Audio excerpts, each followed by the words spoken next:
உதயநிதி ஸ்டாலின் நடித்து ஒரு படம் வந்தது கொஞ்ச நாள் முன்னாடி, நெஞ்சுக்கு நீதி. அந்த படத்தோட ஆடியோ லான்ச்சுக்கு நான் வந்து கெஸ்ட்டாக வந்திருந்தேன். ஏன்னா அந்த படம் ப்ரொடியூஸ் பண்ண போனி கபூர் அவர்கள் தான் நான் நடித்த வீட்டில் விசேஷம் ப்ரொடியூஸ் பண்ணார். ஸோ அந்த ஸ்டேஜில் வந்து நான் சொல்லியிருந்தேன், நானும் உதயம் ஒரே வீட்டில் பொண்ணு எடுத்திருக்கோம் அப்படி சொல்லியிருந்தேன். ஏன்னா 2 பேரும் ஒரே கம்பெனியில் படம் பண்ணியிருக்கோம்னு சொல்லிட்டு. ஸோ இமீடியட்டாக அவர் பேச வரும்போது சொன்னார், ஆமாம் நாங்கள் 2 பேரும் ஒரே வீட்டில் தான் பொண்ணு எடுத்திருக்கோம் அப்படின்னு சொல்லிட்டு அந்த படத்தை மீன் பண்ணி சொன்னார். ஸோ இந்த 20 செகண்ட் ஆடியோ கிளிப்பை வண்டி வீடியோ கிளிப்பை வண்டி ட்விட்டர்லலாம் போட்டு, என்னோட ஒய்ஃபும் அவரோட ஒய்ஃபும் அக்கா தங்கச்சி, நாங்கள் 2 பேரும் ஒரே வீட்டில் பொண்ணு எடுத்திருக்கோம். ஆர்ஜே பாலாஜி உழைப்பால் உயர்ந்தவன் நினச்சா அவனும் வந்து அரசியல் பின்புலத்தால் தான் உயர்ந்தான். அதனால தான் இன்னைக்கு சிங்கப்பூர் சலூன் படத்தை ரெட் ஜெயின் ரிலீஸ் பண்ணுகிறதுன்னு சொல்லிட்டு இந்த படத்தை அவங்க பார்த்து அவங்க டீமுக்கு ரொம்ப கண்டென்ட் பிடிச்சி இதை நம்பி தான், இந்த கண்டென்ட் நம்பி தான் அதை வாங்குறாங்க. So purely on merit. So நான் அவருக்கு சகலைப்பாடி இல்லை, நான் ஒரு வானம்பாடி, ஒரு ஓரமாக பறக்கிறவன். எல்லாருக்கும் வணக்கம். சத்தியம் தேட்டரில் ஆடியோ லான்ச் அப்படின்னாலே பேசிகிட்டு இருக்கும்போதே மைக் ஆஃப் ஆகும். ஏன்னா அவங்களுக்கு ஷோ இருக்குது. முதல்ல மேலே வந்திருக்கிற நிறைய யங்ஸ்டர்ஸ் தேங்க்யூ வந்ததுக்கு. வந்திருக்கிற மீடியாவுக்கு, பத்திரிகை துறை, இன்டர்நெட் ஆல் கைண்ட்ஸ் ஆஃப் மீடியாவுக்கு ரொம்ப ரொம்ப நன்றி. அண்ட் சிங்கப்பூர் சலூன் படம் வந்து கிட்டத்தட்ட நாங்கள் கொஞ்ச நாள் முன்னாடி முடித்தோம். நிறையா சிஜி ஒர்க் இருந்தது. இப்போ ரிலீஸ்க்கு ஜனவரி 25 ரிலீஸ் ஆக போகுது. ஸோ ஒரு பெரிய ப்ராசஸ் இது. இன்றைக்கி நாளில் இந்த ட்ரெய்லர் லான்ச்சை பெருசாக்கின என்னோடய ஃப்ரெண்ட், அவரோட நான் நடிச்சிருக்கேன், நிறையா பேசியிருக்கோம், ரொம்ப வருஷமாக தெரியும். விஜய் சேதுபதி டைரக்டர் கோகுலுக்காக வந்தது. டைரக்டர் விஜய் இன்றைக்கி காலையில் நான் அவர்கிட்ட ஃபோனில் பேசும்போது அவரோட ப்ரொமோஷன் இருக்குது அப்படின்னாரு. நான் கூப்பிடல, சும்மா விஷ் பண்ணுறதுக்காக கால் பண்ண அவர் படத்துக்கு. அவர் கே ராஜன் சார், என்னோடய முதல் படம் நான் ஹீரோவாக நடித்த படத்தை டைரக்டரோட அப்பா. எனக்கு அவர் மேலே அவ்வளோ மரியாதை இருக்குது. சிவா சார், நான் உங்கள் கம்பெனியில் அட்வான்ஸ் வாங்கியிருக்கேன், நடிச்சிருக்கேன். ஸோ வந்திருந்த இந்த படத்துக்கு வெளில இருந்த பெரிய மனிதர்கள் எல்லாருக்கும் நன்றி. அண்ட் படத்தில் வந்து நடிச்சிருக்கிற எல்லாருக்கும் தனித்தனியாக நன்றி சொல்கிற அளவுக்கு டைம் இல்லை. பட் ஆனால் I had a great experience and memorable time with Thalaivasal Vijay sir. எங்கள் அப்பாவாக நடிச்சிருப்பார். ஜான் விஜய் சார் ஒரு நிமிஷத்தில் எத்தனை எக்ஸ்பிரஷன்ஸ் ஒரு நடிகரால் கொடுக்க முடியுன்றதை பக்கத்தில் இருந்து பார்த்தேன் நான் அவங்கக்கிட்ட. It was very inspiring. Robo Shankar, உங்களுக்கு உடம்பு சரியில்லாத போது நீங்கள் நடித்த படம் இது. ஆனால் அதெல்லாம் வந்து படத்தில் தெரியாமல் அவ்வளோ என்டர்டெயின்மெண்ட்டுக்கு காரணமாக இருந்தவர். அண்ட் இந்த படத்தில் எனக்கு கிடைச்ச ஒரு சகோதரர். அண்ட் தமிழ் சினிமாவில் ஒரு குறிப்பிடத்தக்க யங் ஹீரோவாக உருவாக போகிற Kishan Das, all the best. நீங்கள் இந்த படத்தில் நடிக்க, ஒரு ஃப்ரெண்டாக நடிக்க ஒத்துக்கிட்டதுக்கு ரொம்ப தேங்க்ஸ். ஏன்னா நீங்கள் அவரே ஹீரோவாக 3 படம் நடிச்சிட்ருக்காரு. ஸோ அதுக்கப்புறம் இந்த படத்தில் என்னோடய அம்மாவை நடித்தவங்க. அதுக்கப்புறம் 2 ஹீரோயின் இருக்காங்க. இன்றைக்கி என்னென்னா கிஷன் தாஸோட ஜோடியும் வந்திருக்காங்க. எங்கள் ரோபோ சங்கர் ஜோடியும் வந்திருக்காங்க படத்தில் இருக்கிறவங்க. Akalya and doctor Reena bro, 2 பேருக்கும் நன்றி. ஆனால் எனக்கு 2 பேர் ஜோடியாக நடிச்சிருக்காங்க, 2 பேருமே வரல. என்னோடய ஹீரோயினாக வந்து இந்த படத்தில் மீனாட்சி சௌத்ரி அப்படின்ற ஒரே ஒரு படம் நடிச்சிருந்தாங்க அதுக்கு முன்னாடி, கொலைன்னு. அப்போது அது ரிலீஸ் ஆகலை. ஸோ அந்த படம் அவங்க முதல் நாள் ஷூட்டிங் வரும்போது, எவ்வளோ பெரிய ஷூட்டிங் ஸ்பாட்டு, சத்யராஜ் சார் இருக்கார், அவர் இருக்கார், இவர் இருக்கார் அப்படின்னு சொல்லிட்டு பயங்கர ஆச்சரியமாக இருந்தாங்க. இப்போது என்னடானா எங்களுக்கு ஆடியோ லான்ச்சுக்கு வரும்போது ப்ரொமோஷனுக்கு அவங்க டைம் இல்லை. ஏன்னா அவங்க வந்து விஜய் சாரோட ஹீரோயினாக நடிச்சிட்ருக்காங்க. I wish. So Meenakshi Chaudhary, நான் கண்ணு முன்னாடி பார்த்த ஜாவா சுந்தரேசன் நீங்கள் தான். உங்களுக்கு என்னோடய வாழ்த்துக்கள். Have a great career.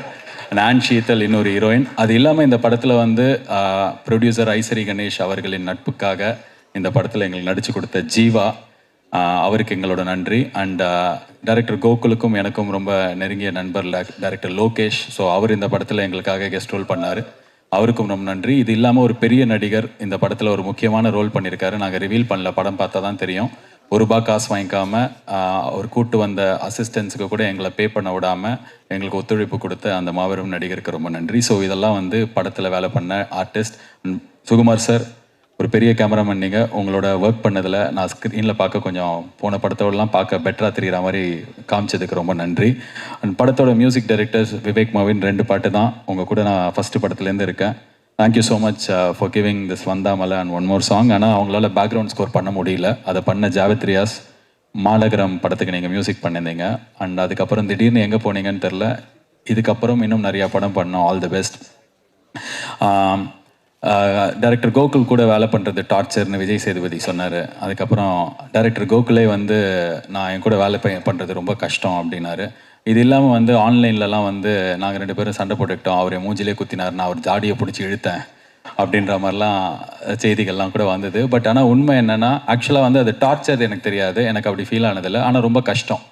இந்த ப்ராசஸாக அவர் எதிர்பார்த்த அந்த ஒரு பேஷனோடு இருக்கிற ஒரு ஹேர் ஸ்டைலிஸ்ட்டாக ஆகணுன்ற ஒரு கேரக்டராக வரத்துக்கு எனக்கு ரொம்ப கஷ்டமாக இருந்தது. ஏன்னா நான் வந்து லவுடாக பேசிட்டு நிறைய டயலாகை நம்பி இருக்கிற ஒரு ஆக்டராக தான் என்னை நான் வந்து என் படங்களில் எழுதிட்டுருக்கேன். பட் அது இல்லாமல் வேற ஒருத்தராக வரணும் அப்படின்னும் போது இது எனக்கு ஆரம்பத்தில் ஒரு கொஞ்சம் கஷ்டமாக இருந்தது. இன்ஃபேக்ட் ஒரு 2 வாரம் அப்படி தான் இருந்தது. நிறைய டிபேட் பண்ணியிருக்கோம், ஆர்கியூ பண்ணியிருக்கோம்.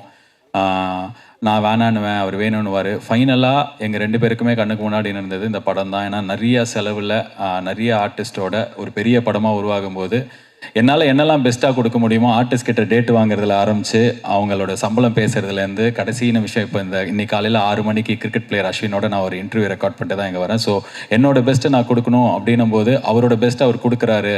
அதை நம்ம உள்ளே வாங்கினோன்னா இந்த படம் முடியும் போது பெட்டராக ஆக்டராக வெளில தெரியும் அப்படின்னு எப்போ புரிஞ்சுதோ அப்போலேருந்து எங்களுக்குள்ளே வந்து அந்த புரிதல் இருந்தது, படத்துக்காக வேலை பண்ணுறோன்னு சொல்லிட்டு. ஸோ இந்த ஜேர்னி கஷ்டமாக இருந்தது, பட் ஆனால் கண்டிப்பாக நல்லா இருந்தது. இன்றைக்கி நான் சிங்கப்பூர் சலூன் முடிச்சுட்டு வேறு ஒரு படம் போய் நடிச்சிட்டேன். அப்போ நான் பெட்டராக நடிக்கிறதுக்கு முக்கியமான காரணம் உங்கள் கூட ஒர்க் பண்ணது. So thank you for that. ஃபைனலாக வந்து ஐசரி கணேஷ் அவர்கள் வந்து நான் முதல் வாட்டி எல்கேஜி சொல்லும்போது என்னை எப்படி நம்பினாரோ, எந்த வார்த்தையும் சொல்லாமல் எப்படி அந்த படத்துக்கு இம்மீடியட்டாக ஓகே சொன்னாரோ, இன்னி வரைக்கும் அவர் என்னை அப்படி தான் பார்க்குறார், அவர் என்னை அப்படி தான் நம்புகிறாரு. நான் இந்த படத்தை வந்து ரொம்ப பிடிச்சி போய் இது ரொம்ப நல்லா இருக்குது அப்படின்லாம் சொல்லி அவர்கிட்ட எடுத்துகிட்டு போய் சொல்லி அவர் இதை பண்ணுறார் அப்படின்னும் போது ஷூட்டிங்க்கு 2 மாதம் முன்னாடி நான் அவர்கிட்ட சொல்ல இல்லை எனக்கு பண்ண பயமாக இருக்குது அப்படின்னு சொன்னேன். காரணம் என்னென்னா இந்த படம் ரொம்ப பெருசாக இருந்தது, எக்கச்சக்க ஆர்டிஸ்ட்டு, எக்கச்சக்க செலவு. அந்த சலூன் நாங்கள் படத்தில் காட்டுறதுக்கு மட்டுமே ஒரு 1.5 கோடி 2 கோடி ரூபாய்க்கு செட்டு போட வேண்டியிருந்தது. ஸோ இவ்வளோ செலவு இருக்குது, இது நான் பண்ணணுமா, இது தாங்குமா அப்படின்னும் போது அவர்கிட்ட ஒரு வாட்டி கதை சொல்கிறதே ரொம்ப கஷ்டம். ஏற்கனவே சிங்கப்பூர் சலூன் கதையை ஒரு வாட்டி கேட்டவர் அடுத்த நாளைக்கு ஃபுல்லாக உட்காந்து திருப்பி ஒரு 3 மணி நேரம் கதை கேட்டு இதை நீ பண்ண, எவ்வளோ பெருசாக இருந்தாலும் நான் பண்ணுறேன், என்னை நம்பி உள்ளவா அப்படின்னு சொல்லி இதை ப்ரொடியூஸ் பண்ணி என்னோட ஆரம்பத்துலேருந்து இப்போ வரைக்கும் இந்த படத்து வரைக்கும் என் கூடவே இருக்கிற, இதுக்கப்புறமும் இருக்க போகிற காரணத்துக்காக ரொம்ப நன்றி. அண்ட் இந்த படத்தோட டான்சர்ஸ் 8 பேர் வந்தீங்க. நீங்கள் இந்த படத்தோட டைரக்டரோட அசிஸ்டன்ட் டைரக்டர் டீம், அவங்களுக்கும் எங்களோட நன்றி. அண்ட் நான் நிறைய பேர் மிஸ் பண்ணல. அண்ட் முக்கியமாக இன்னொரு விஷயம், சோஷியல் மீடியாவில் நான் வந்து பார்த்தேன்னு சொல்லிட்டு என் டீம்லேருந்து சொன்னாங்க.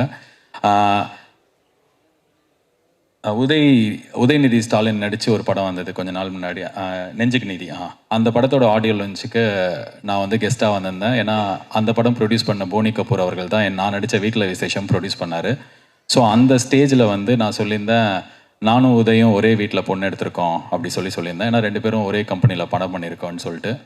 ஸோ இமீடியட்டாக அவர் பேச வரும்போது சொன்னார், ஆமாம் நாங்கள் 2 பேரும் ஒரே வீட்டில் தான் பொண்ணு எடுத்திருக்கோம் அப்படின்னு சொல்லிட்டு அந்த படத்தை மீன் பண்ணி சொன்னார். ஸோ இந்த 20 செகண்ட் ஆடியோ கிளிப்பை வண்டி வீடியோ கிளிப்பை வண்டி ட்விட்டர்லலாம் போட்டு என்னோடய ஒய்ஃபும் அவரோட ஒய்ஃபும் அக்கா தங்கச்சி, நாங்கள் 2 பேரும் ஒரே வீட்டில் பொண்ணு எடுத்திருக்கோம். ஆர்ஜே பாலாஜி உழைப்பால் உயர்ந்தவன் நினச்சா அவனும் வந்து அரசியல் பின்புலத்தால் தான் உயர்ந்தான், அதனால தான் இன்றைக்கி சிங்கப்பூர் சலூன் படத்தை ரெட் ஜெயின் ரிலீஸ் பண்ணுகிறதுன்னு சொல்லிட்டு.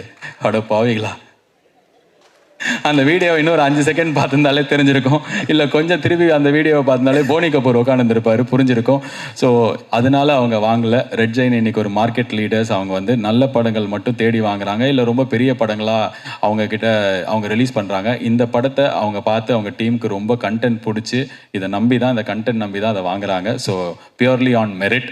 ஸோ நான் அவருக்கு சகலைப்பாடி இல்லை, நான் ஒரு வானம்பாடி, ஒரு ஓரமாக பறக்கிறவன். அண்ட் ஃபைனலாக இந்த சிங்கப்பூர் சலூன் ட்ரெய்லர் நீங்கள் பார்த்துருப்பீங்க. மேலே இருக்கிற பசங்களுக்கு இது உங்களுக்கான படம். நான் சொல்கிறது வந்து போன ஜென்ரேஷனில் இருக்கிற முக்கால்வாசி பசங்க இன்ஜினியர் ஆகணும், டாக்டர் ஆகணும்னு ஒண்டி தான் இருக்கும். பட் ஆனால் இந்த ஜென்ரேஷனுக்கு அந்த பயம் இல்லை. ஹேர் ஸ்டைலிஸ்ட் ஆகலாம், யூடியூபர் ஆகலாம், இன்ஸ்டாகிராமர் ஆகலாம், இல்லை விலாகர் ஆகலாம். இது மாதிரி புதுசாக செருப்பு தைச்சா கூட நான் செமையாக தைப்பேன் அப்படின்ற ஆட்டிடியூடில் இருக்கிற உங்களுக்கு இந்த படம் பயங்கரமாக கனெக்ட் ஆகும். ஏன்னா இந்த வேலையை இவங்க தான் செய்யலாம், இந்த வேலை இவங்களோட தொழில், இந்த வேலை இந்த ஜாதிக்காரங்கிறது அப்படின்ற விஷயத்தெல்லாம் உடைச்சு இந்த உலகம் வந்து ரொம்ப தூரம் முன்னாடி போயிடுச்சு. எங்கேயோ நம்ம ஊரில் நம்மளுக்கு கண்ணுக்கு தெரியாத இல்லை தெரிஞ்ச இடத்துலையே இன்னும் அதே நிலைமை இருக்கும்போது, இல்லை அப்படி கிடையாது, எந்த வேலை வேணாலும் யார் வேணாலும் செமையாக பிடிச்சி பண்ணால் மேலே போகலாம் அப்படின்றத ரொம்ப இன்ஸ்பைரிங்காக எனக்கே வந்து நடிக்கும்போது இது நிறைய பேருக்கு கனெக்ட் ஆனால் செமையாக இருக்கும்னு ஆசையாக பண்ண படம் தான் இது. ஸோ ஃபார் எவ்ரி யங்ஸ்டர்ஸ், நீங்கள் எங்கே இருந்தாலும் என்ன பண்ணாலும் செமையாக படிச்சிருங்க. அந்த செமையாக படித்து முடித்ததுக்கப்புறம் உங்களுக்கு ஒரு பேஷன் எது இருந்ததுன்னா அந்த பேஷன் நோக்கி போங்க. இந்த படம் அதையும் ரொம்ப ஸ்ட்ராங்காக சொல்லி, இந்த படத்தில் எனக்கு ரொம்ப பிடிச்ச சீன் வந்து நான் இதோட முடிச்சுக்கிறேன். டைரக்டருக்கும் நானும் பேசும்போது எனக்கு ஒரு விஷயத்தில் ஒண்டி உடன்பாடு இல்லை. அவர் சொன்னார், சின்ன வயசுலேருந்தே வந்து சலூனில் ஹேர் ஸ்டைலிஸ்ட் ஆகணும்னு ஆசைப்படுற ஒருத்தன், காலேஜ் அவங்க அப்பாக்காக போகிறான், ஆனால் ஒழுங்காகவே படிக்கலை, அவனை புரிஞ்சுக்கிட்டு அப்பா வந்து அவனை ஹேர் ஸ்டைலிஸ்ட் ஆக்கிட்டாரு அப்படின்ற மாதிரி ஒரு விஷயம் இருந்தது. எனக்கு வந்து என்னென்னா, இல்லை சார் அவன் நல்லா படிக்கட்டும் அப்படின்னா ஏன் அப்படின்றீங்க, ஏன் அப்படின்னு கேட்டார். எதுவுமே வரல அதனால் அவன் முடிவெட்ட போயிட்டான்னு இல்லாமல் அவனுக்கு எல்லாமே வரும், செமையாக படித்தான், இருந்தாலும் அவன் பிடிச்சதை செலக்ட் பண்ணான் அப்படின்றதுல இன்னும் கொஞ்சம் இன்ஸ்பிரேஷன் இருக்குன்னு தோணுச்சுன்னு அதுதான் உங்ககிட்ட சொல்கிறேன். நீங்கள் என்ன பண்ணுறதா இருந்தாலும் பயங்கரமாக படிச்சிருங்க. It's very very important. Vels யூனிவர்சிட்டியிலேருந்து கொஞ்சம் பேர் வந்திருக்கீங்க அப்படின்னு நினைக்கிறேன். ஸோ எந்த காலேஜில் படித்தாலும், இன்ஃபேக்ட் வேல்ஸ் யூனிவர்சிட்டி தான் எல்லாருமே வந்திருக்கீங்கன்னு நினைக்கிறேன். நீங்கள் என்ன படித்தாலும், எங்கே இருந்தாலும், என்ன பண்ணணும்னு ஆசைப்பட்டாலும் தயவு செஞ்சு படிச்சிரு. அந்த படிப்பு தான் உன்னோட ஃபவுண்டேஷன். நான் வந்து எங்கள் வீட்டில் கிராஜுவேட் ஆன முதல் ஆள், போஸ்ட் கிராஜுவேட் 2 டிகிரி படித்த ஃபஸ்ட்டு ஆள். நான் ஒருத்தன் படித்ததுனால என்னை சுற்றி இருக்கிற 50 பேரோட வாழ்க்கையை என்னால் மாற்ற முடிச்சுது. எனக்கு சுற்றி இருக்கிற இப்போ 100 பேர் 1000 பேராக மாறுது. ஸோ படிப்பு ரொம்ப ரொம்ப இம்பார்ட்டன்ட். அதை படிச்சுட்டு உனக்கு பிடிச்ச பேஷனை பண்ணுறதுக்கான ஒரு லைஃப்பை தேடிக்கோ. இந்த படம் அதுதான் சொல்லும். எல்லாருக்கும் கனெக்ட் ஆகும், யங்ஸ்டர்ஸ்க்கு பிடிக்கும் அப்படின்ற நம்பிக்கையில் ஜனவரி 25 ரிலீஸ் ஆக போகுது தியேட்டர்ஸில். ஸோ ஒரு 4 நாள் வீக்கெண்ட் கிடச்சிருக்கு. ஸோ மீடியா எனக்கு ஆர்ஜேவாக இருக்கும்போது நான் அந்த இடத்துல உட்காந்து இதே மாதிரி ஆடியோ லான்ச் கவர் பண்ணியிருக்கேன், ஹோஸ்ட் பண்ணியிருக்கேன். அப்போலேருந்து சப்போர்ட் பண்ணியிருக்கீங்க. அப்போலேருந்து நான் பார்க்குற நிறைய பேர் இங்கே பார்க்குறேன். Thank you for coming. Take this film to the world. நன்றி. ரொம்ப நேரம் எடுத்துக்கிட்டதுக்கு மன்னிக்கவும். All the best. இனிய பூசம், எங்களுக்கு தைப்பூசம் அன்றைக்கி தான் ரிலீஸ். இனிய தைப்பூசம், குடியரசு தின நல்வாழ்த்துக்கள். 4 நாள் லீவு. ஆண்டி அங்கிள், தம்பி தங்கச்சி, இடே பச்சை சட்டை. தியேட்டரில் போய் படத்தை பாரு. நன்றி.